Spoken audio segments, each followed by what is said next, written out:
चे प्रधान सचिव रस्तोगीजी, वेगवेगळ्या खात्यांचे प्रमुख, हायर एज्युकेशनचे डायरेक्टर आहेत, देवळांकरजी टेक्निकल एज्युकेशनचे डायरेक्टर आहेत, मोहितकरजी एमएसबीटीचे डायरेक्टर आहेत, नाईक वेगवेगळ्या विद्यापीठाचे कुलगुरू पण आहेत. मला थोडं 8 वाजेपर्यंत पुण्यामध्ये फर्ग्युसन कॉलेजमध्ये एका कार्यक्रमाला पोहोचायचं असल्यामुळे बाकीच्या सगळ्यांची नावं न घेता प्रामुख्याने माझे पीएस अतुल खानोलकरजी, व्हेर इज खानोलकर, आहे का बस, तर पुढे बसू घे. माझे ओएसडी संतोष पराडकर आणि सर्व वेगवेगळ्या स्तरावर काम करणाऱ्या बंधू आणि भगिनींनो, तसं 2.5 वर्षापूर्वी ज्यावेळेला सत्ता बदल झाला आणि माननीय एकनाथजी शिंदे महाराष्ट्राचे मुख्यमंत्री झाले, त्यावेळेला खात्यांचं विभाजन झालं. त्यावेळेलाच उच्च व तंत्र शिक्षण खातं हे माझ्याकडे सोपवलं गेलं. त्याला पार्श्वभूमी अशी होती की वयाच्या 18व्या वर्षी इथे सिद्धार्थ कॉलेजमध्ये इंटरला शिकत असताना, त्यावेळेला FY inter BCom part 1 BCom part 2 असा अभ्यासक्रम होता.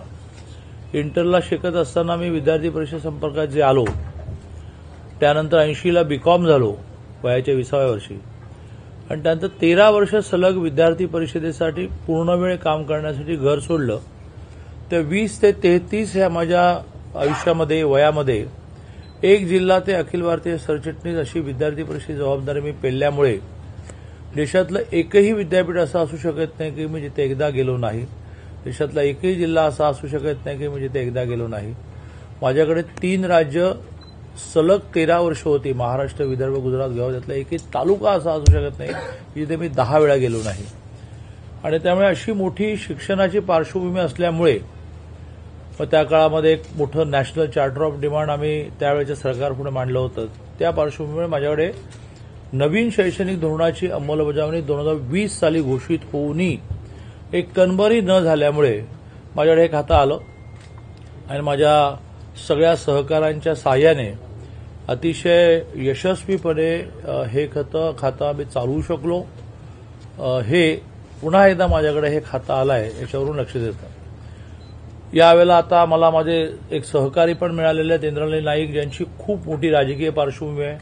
दोस्तों जी आप जानते भी होंगे कि वसंतराव नाईक जी के फैमिली से है, मनोहरराव नाईक जी के चिरंजीव हैं. तो ऐसे एक बड़ी पार्श्वभूमी वाले इंद्रनील नाईक भी मेरे साथ में आए हैं.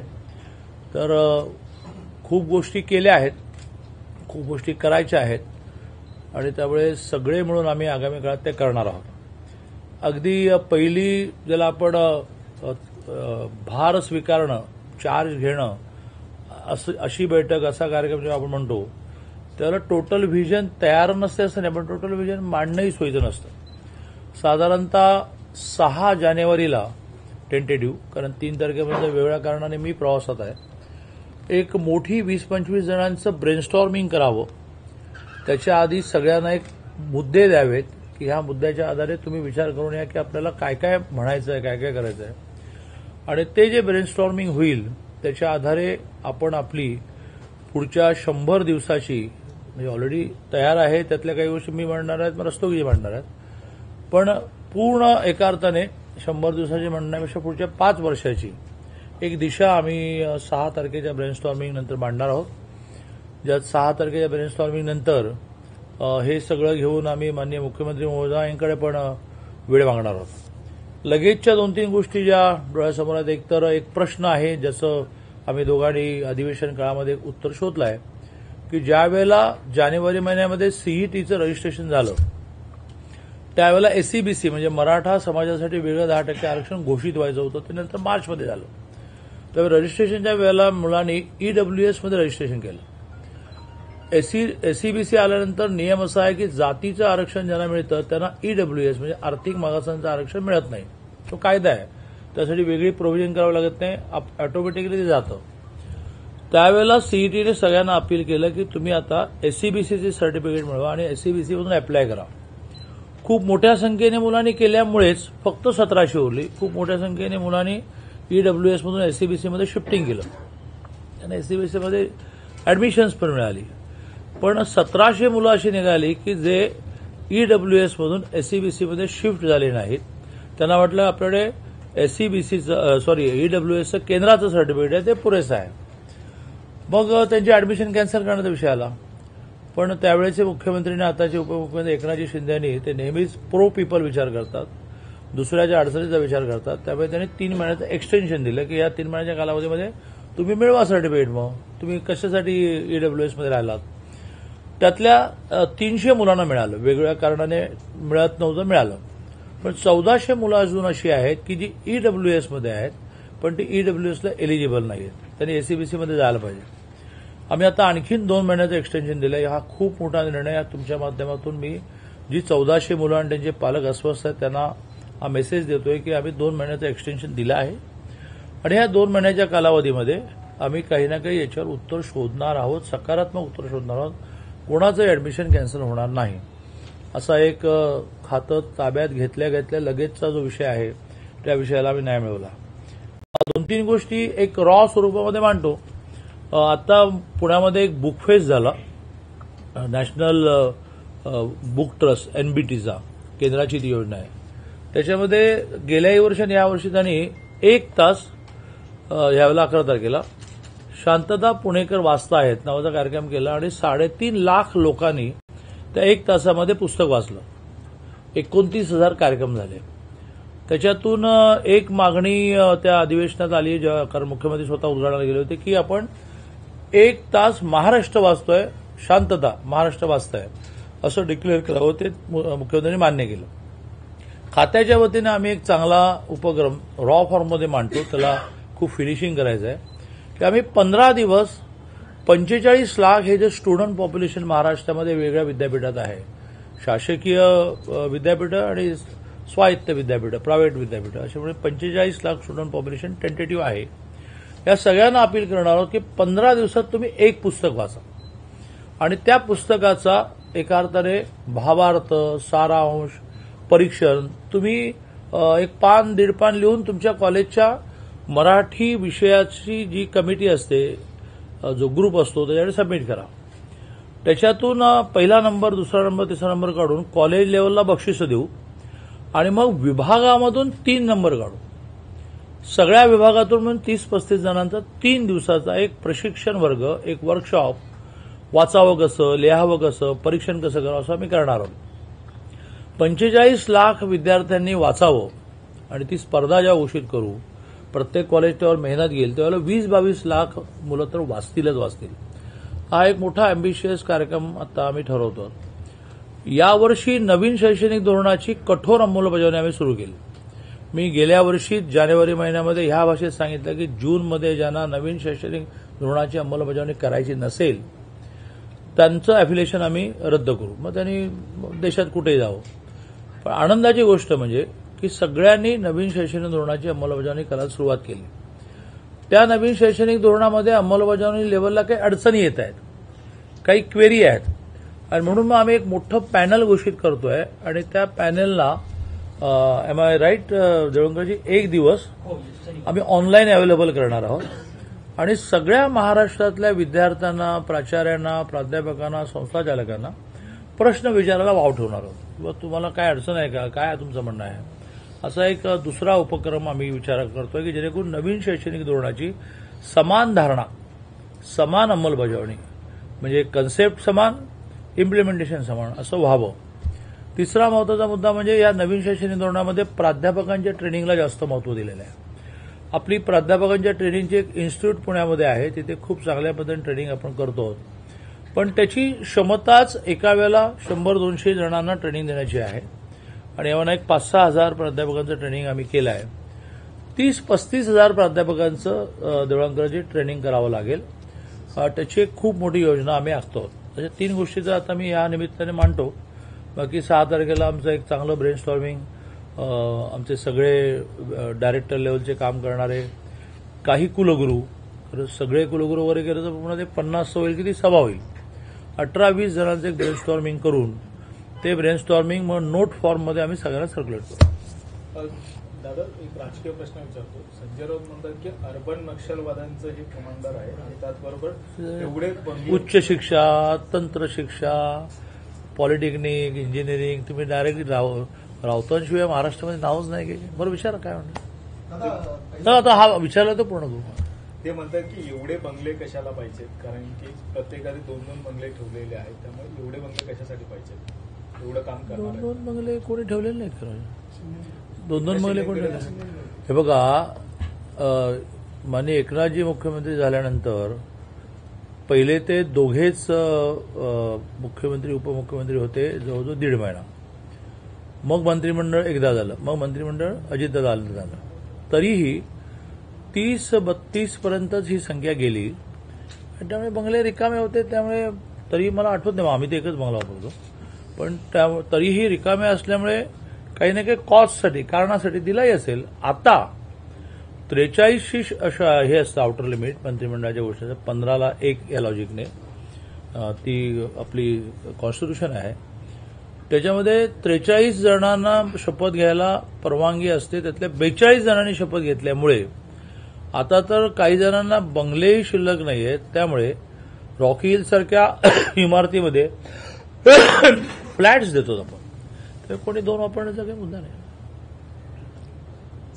आणि असं आहे, मला जरा एक वाक्य आणखी म्हणायचं आहे की संजय राऊतांचं म्हणजे महाविकास आघाडीचं म्हणजे उद्धवजींचं सरकार होतं, त्यावेळेला बंगले वापरत होते लोक, काय करत होते, हा मोठा प्रश्नच आहे.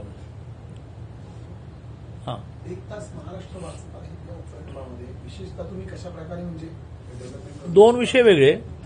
1 तास महाराष्ट्र वाचतोय मध्ये तमाम 12 कोटी 14 कोटी लोकांना अपील केलं जाईल. त्याच्यामध्ये 1 दिवस ठरेल, 1 तास ठरेल आणि एकाच वेळेला 14 कोटी लोकांना आवाहन केलं जाईल आणि 8-10 कोटी लोक वाचतील.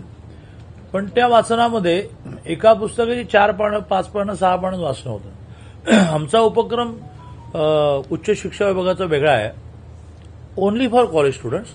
ते स्टुडंट पॉप्युलेशन आमचं 45 लाख आहे आणि त्यांनी 15 दिवस आम्ही जे देऊ त्या कालावधीमध्ये 1 पुस्तक पूर्ण वाचून काढायचं. कॉलेजने ते मॉनिटर करायचं, ह्यांनी कुठलं पुस्तक घेतलं, कुठलं वाचलं, आणि ते वाचलं की नाही हे तेव्हाच कळेल की ज्यावेळेला त्याचा सारांश, त्याचं परीक्षण, निरीक्षण हे त्याने 1 पान 2 पानामध्ये कॉलेजला सबमिट करायचं. कॉलेज त्याचं असेसमेंट करून 3 नंबर काढेल. त्याला खूप हेवी अट्रॅक्टिव्ह बक्षीस आम्ही देऊ. 6,000 कॉलेजेस आहेत महाराष्ट्रामध्ये, 4,000 कॉलेजेस भाग घेतलं तर 12,000 प्राइजेस तयार होतात, ते देऊ. आणि मग प्रत्येक विभाग जो असतो, समजा युनिव्हर्सिटी पुणे आहे तर त्याच्यामध्ये पुणे येतं, नगर येतं, नाशिक येतं. त्यातून मग आम्ही चांगले 3 काढू आणि अशा राज्य म्हणून 50 जणांचा 3 दिवसाचा वर्कशॉप करू. त्यामुळे शांतता महाराष्ट्र वाचतोय हा वेगळा विषय आहे आणि महाराष्ट्रातल्या 45 लाख विद्यार्थ्यांनी 1 पूर्ण पुस्तक 15 दिवस वाचणं हा दुसरा. उपक्रम कधी केला जाईल कॉलेजमध्ये विद्यार्थ्यांसाठी? आता आम्ही त्याचं सगळं प्लॅनिंग सुरू करतोय, त्याचं नियमावली हे ते वगैरे. 1 ते 15 जानेवारी करूया. त्याच्या आधी करता येईल अनाउन्समेंट करा. 1 ते 15 जानेवारी नाही झालं. आमचं सुदैवाने काय झालं, आज आमचे सगळे निर्णय करणारे इथेच आहेत आणि आमच्या डिपार्टमेंटमध्ये आम्ही विद्यार्थ्यांसाठी तुम्ही 1 ते 15 जानेवारी आता सांगताय, त्याप्रमाणे संपूर्ण महाराष्ट्रासाठी पुढे नियोजन करायचं तुम्ही ठरवलंय का? माननीय मुख्यमंत्री महोदयांनी बुकफेस्टमध्ये पुण्याच्या डिमांड आली आणि घोषणा केली की ठीक आहे आम्ही करू. पण त्याचं प्लॅनिंग माननीय मुख्यमंत्री महोदय कोणाला ते करायला सांगतील. आमच्या डिपार्टमेंटमध्ये सोयाशे की निर्णय करणारे सगळेच इथे बसलेले आहेत. आता राज्यमंत्री पण आलेले आहेत. त्यामुळे आम्ही निर्णय केला 1 ते 15 जानेवारी नियमावली लगेच सुरू करणार. हाँ, आप हिंदी में पूछिए, मैं हिंदी में जवाब दूंगा. सर मुझे पूछना था कि हमने महाराष्ट्र में हायर एजुकेशन का बहुत एक्सपेंशन किया है, but quality is a big problem in most parts. मतलब थोड़े थोड़े पॉकेट्स में क्वालिटी का इशू नहीं है, बट ज्यादातर सर क्वालिटी का बहुत बड़ा इशू है. तो सर उसके ऊपर कुछ आपके डिपार्टमेंट की सोच क्या है मुझे जानना है. और सर दूसरी चीज, सर मुझे पता है ये सवाल शायद आपके लिए नहीं है, मुंबई यूनिवर्सिटी ने जो जगह MMRDA को दी थी और उसका जो पैसा उनको मिलना था, सर उसके ऊपर कुछ सेनेट जो लास्ट मीटिंग हुई थी उसमें बहुत खर्चा किया था लास्ट VC में. तो सर उसके ऊपर कुछ मतलब अभी की जो VC है वो आज तक उन्होंने मीडिया को कभी मिले नहीं है सर, आज तक भी नहीं मिले हैं. तो सर शायद आपके VC वो डरते हैं शायद. सर अगर कोई झूठ कुछ कर रहा है झूठ तो नहीं। डरना चाहिए ना सर, डर क्यों रहे? सर हम सारे प्रेस मेंबर्स का कहना है कि वो एक भी बार नहीं मिले हैं, उनको मैसेज करते हैं, वो कभी अपॉइंटमेंट नहीं देते, तो सर प्लीज। चलो, मुझे मुद्दा ध्यान में आया। तो पहला प्रश्न है, जैसे ये कोई कॉमन स्टेटमेंट नहीं हो सकता कि छोटे गांवों में क्वालिटी एजुकेशन नहीं मिलता है। महाराष्ट्र का आखिरी तहसील है चंदगढ़, उसके बाद एक बाजू से कर्नाटक शुरू होता है, एक बाजू से गोवा शुरू होता है। चंदगढ़ तहसील में एक एक कॉलेज 7-7 हजार स्टूडेंट पॉपुलेशन का है, पुराना है, अच्छा चलता है। तो ये कोई आवश्यक नहीं है कि मुंबई में, पुणे में अच्छे कॉलेजेस है। कॉलेज चलाने वाली मैनेजमेंट, कॉलेज में पढ़ाने वाले प्राध्यापक, कॉलेज में आने वाले विद्यार्थी, कॉलेज में भेजने वाले पेरेंट्स, इन सब का मिलकर एक क्वालिटी पर परिणाम होता है। प्राध्यापकों की कमी थी, तो गत 2 साल में लगभग 2700 प्राध्यापकों की पोस्ट क्रिएट की गई या रिटायरमेंट होने के बाद जो खाली थी वो भरी गई। अभी हम रिव्यू लेकर और एक 3-1 हजार प्राध्यापक अपॉइंट करना या प्राध्यापकों के लिए परमिशन कॉलेजेस को देना चाहते हैं, और वो नया बोझ नहीं है।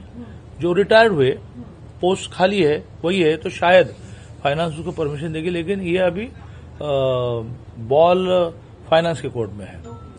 तो प्राध्यापकों की कमी के कारण कई बार क्वालिटी पर परिणाम होता है, तो उसको हम पूरा करेंगे, कोई चिंता का विषय नहीं। और कुल मिलाकर महाराष्ट्र का एजुकेशन बहुत अच्छा माना जाता है।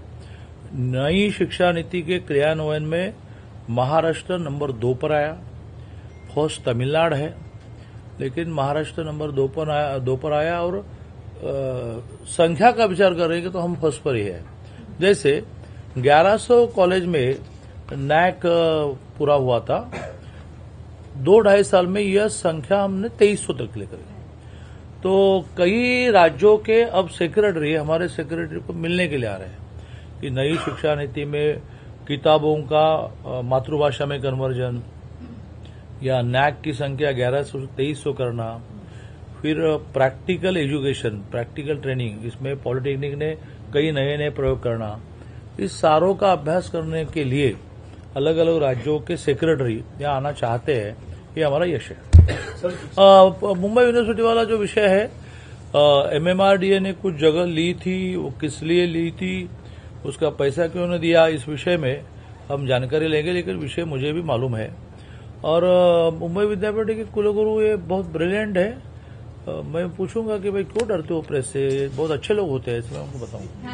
सर, दुसरीकडे सुरक्षेच्या दृष्टीने एक महत्वाचं, कारण की गेल्या काही दिवसापासून अत्याचार वगैरे शाळेतले होणारे प्रकार, या संदर्भामध्ये कॉलेजच्या सुरक्षेसाठी काही विशेष पावलं उचलली जाणार आहे? विशेषतः कल्याणमध्ये पुन्हा एकदा अल्पवयीन मुलीवर अत्याचार करून हत्या करण्यात आली. सावित्रीबाई फुले वसतिगृहामध्ये ज्यावेळेला एक घटना घडली, त्यावेळेला आम्ही इमिजिएट जवळजवळ 200 जणांची एक तातडीची बैठक, गाईडलाईन्स ठरवणं, असं सगळं केलं.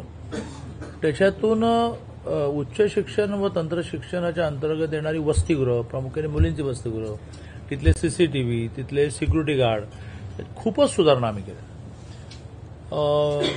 तुम्ही पत्रकारांनी सुद्धा सॅम्पल म्हणून काही वसतिगृहावर जाऊन, आता उदाहरणार्थ सावित्रीबाई फुले पाडावं लागलं, त्या घटनेमुळे पाडावं लागलं नाही, ते पडायला झालं होतं, डिमॉलिशन ठरलं, तेवढ्यात ती घटना घडली. मग या मुलींचं करायचं काय? तर मी पीडब्ल्यूडी मिनिस्टर असताना बांद्र्याला आपण 9 टॉवर्स बांधायचा निर्णय केला होता, बांद्रा कॉलनी शिफ्ट करण्यासाठी. त्याचा आता फायदा झाला. त्यातला एक टॉवर आम्ही म्हणजे मुख्यमंत्री महोदयांकडे मागितला, तो मिळाला. या 700 मुलींची राहण्याची व्यवस्था आहे. मी आले रस्तोगीजींना म्हटलं की गुड न्यूज की उसमें अब 400 लड़कियां हैं. तर तिथेही आम्ही पहिल्या दिवशी पहिलं सीसी चेक केले, सिक्युरिटी चेक केली, कॅन्टीन चेक केलं की हे बाहेर खायला जातील नाही ते घोटाळे होतील, मगच आम्ही प्रवेश सुरू केला. त्यामुळे अधिकाधिक काळजी घेणं हे आपल्या हातात आहे, आपण ते घेऊ. तुमचा एक अजून महत्वाचा निर्णय होता उच्च शिक्षणामध्ये, तुम्ही या प्रकारे मुलींसाठी उच्च शिक्षणाचा निर्णय. सद्यस्थिती काय आहे? अंमलबजावणी व्यवस्थित होते का, याची पाहणी केली जाते? कसं आहे की मुळात आम्ही नवीन निर्णय काही केलाच नाही. 50 रुपये त्यांची फी आम्ही भरत होतो त्याच्याऐवजी 100 रुपये भरतो. तर मुली त्याच, कॉलेज तेच, 50 रुपये आम्ही कॉलेजला तिथे द्यायचो, त्यामुळे आता 100 रुपये द्यायला लागलो. तर कुठे इम्प्लिमेंटेशनला अडचण येत असेल असं मला वाटत नाही. काही ठिकाणी कॉलेजेसना पैसे मिळायला जानेवारी फेब्रुवारी उजाडते म्हणून ते मुलींना कंपेल नव्हते करत, अपील करत होते की बाबा तुम्ही भरा, तुम्हाला तुमच्या अकाउंटला नंतर मिळेल. आणि ज्या मुलींनी भरली त्यांच्या पर्सनल अकाउंटला ती फी येईल. पण का हो देवंगरजी, 98-99% जिथे जिथे फी आधी मागितली गेली तिथे आपण ऍक्शनचा बडगा उगारला आणि बऱ्यापैकी झाला. हा नाही थांबतो त्यांचं समाधान. दुसरीकडे पालकमंत्री पदाबाबत नाही, मग एक मिनिट आहे, हा फार महत्वाचा विषय असल्यामुळे त्यातले कोर्सेस पण आपण वाढवले. 642 कोर्सेसना आपण नेहमी फी भरायचो, त्यानंतर 200 आता ते 950 केले. 950 कोर्सेस. हा, सगळ्यात महत्वाचं म्हणजे संस्था चालकांची अडचण होऊ नये म्हणून बँकांशी आम्ही टायअप केला. बँक त्यांना विदाऊट मॉर्गेज तेवढ्या अमाऊंटचं लोन देईल आणि मग गव्हर्नमेंट स्कॉलरशिप त्या अकाउंटला टाकेल. पुढचाही निर्णय केला की त्याचं व्याज काय करायचं, तर ते व्याज संस्था चालकांनी भरलं पाहिजे. पण नवीन वर्षाची फी ठरताना ते व्याज आम्ही एक्सपेंडिचरला धरायला परवानगी दिली. म्हणजे शेवटी फी कशी ठरते की सगळे एक्सपेंडिचर भागिले विद्यार्थी, बरोबर, इथे अतुलिया जे बसलेले आहेत, तर त्याच्यामध्ये त्यांना इंटरेस्ट धरायला परवानगी नव्हती. यापुरतं, बाकी इंटरेस्ट नाही, बिल्डिंग बांधण्यासाठी कर्ज घेतलं. ही जी मुलींची फी आहे ती 2 कोटी 2.5 कोटी निघते, काही जणांची 12 कोटी निघते. तर त्या अमाऊंट पुरतं व्याज हे आम्ही एक्सपेंडिचर धरायला परवानगी दिली. हा बोला आता. पदभरती संदर्भात मुंबई थांबतो. पालकमंत्री पदाबाबत मोठ्या प्रमाणात उत्सुकता सगळ्यांनाच आहे. मला पण आहे. तुमची इच्छा कोणत्या जिल्ह्यासाठी असणार आहे? मी नेहमी माझ्या आयुष्यात एक फार चांगलं झालं, गिरणी कामगार मुलगा असूनही मला गोंदवलेकर महाराजांच्या 365 प्रवचन नावाच्या पुस्तकामुळे, आम्हा सगळ्यांना घडवलेल्या यशवंतराव केळकरांमुळे एकेका वाक्यामध्ये जीवनाचं तत्वज्ञान मांडण्याची सोय त्यांनी करून दिली. तर त्यातलं एक वाक्य असं आहे की नेत्याची इच्छा ही तर आज्ञा. नेत्याने आज्ञा नाही करायची, नेत्याने इच्छा व्यक्त. नेत्याची इच्छा ही तर आज्ञा, अनुशासन आम्हा प्यारा. आम्ही सेवक भारतीय जनता पार्टीचे कुठल्याही कार्य असं तयार. अमरावतीलाही गेलो की हो, अगदी पुण्यावरून 5 मिनिटावर. सर, दुसरीकडे मुंबई विद्यापीठाच्या पदभरती भरली गेली नाहीये, नंतर राज्यपालांनी नाही, ते राज्यपालांनी स्टे आणला आहे. माननीय मुख्यमंत्री महोदय त्यांच्याशी बोलले आहेत. माननीय मुख्यमंत्री महोदयांनी कालच मला सूचित केलं की मी राज्यपालांना भेटावं. मला एक 5-6 दिवस एक प्रवास लागला आहे, तो झाला की मी राज्यपालांना भेटणार आहे. पण माननीय मुख्यमंत्री महोदयांच्या म्हणण्यामुळे राज्यपाल कन्व्हिन्स झाले आहेत की असं करता येणार नाही. मुख्यमंत्री महोदयांनी त्यांना समजावून सांगितलं की एमपीएससीमध्ये 10-10 वर्ष भरती करता येणार नाही, इतक्या फायली पडल्या आहेत, त्या कुठे आणखी नोंदी टाकू. सगळ्यात महत्त्वाचं म्हणजे राज्यपालांना असं वाटतंय की आपल्याकडे निकष बिकष फार काही नसतात, तर कसं पीएचडी सगळे निकष लावूनच मग ते इंटरव्ह्यूला जातात. असं मुख्यमंत्री महोदयांनी ऑलरेडी आपली वकिली तिथे केली आहे. आता एकदा रस्तोगीजी किंवा मी जाऊन भेटून त्यांना म्हणतो. जवळ 450ची भरती होईल ती. 659. गोंडवानाचे 30 झाले, बाकी तो 600 आहे. ओके, चला. काही हाताशी लागलं का?